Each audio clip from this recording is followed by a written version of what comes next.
So next question from Kamalpreet asking, my study permit is expiring on December 31st, 2023, and my exams are finishing on December 16, 2023. What would happen if I do not receive my grades and my letter of completion before New Year's? What should I do?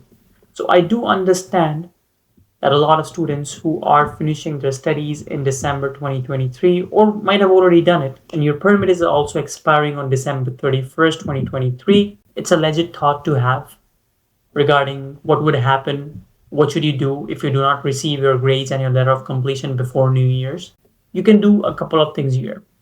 The first one being you could actually ask your university or college that if they could provide you your transcript and your letter of completion before New Year's so that you could actually process your PGWP as soon as possible. If not, there's nothing to worry about. You could still apply after December 31st. What would happen is that after your permit expiry date, we automatically go into something called restoration status.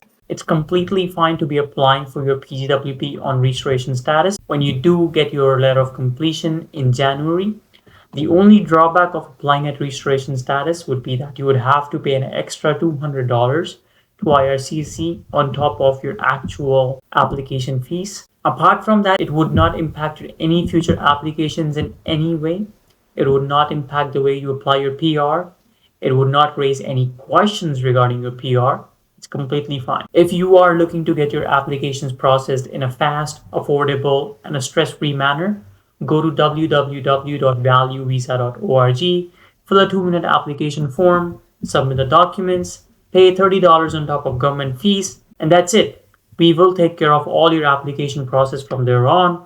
Don't need to worry about anything. Go to www.valuevisa.org to apply for your PGWP. If you have any questions, concern, or queries, you can email us at info@valuevisa.org and we'll get back to you as soon as possible.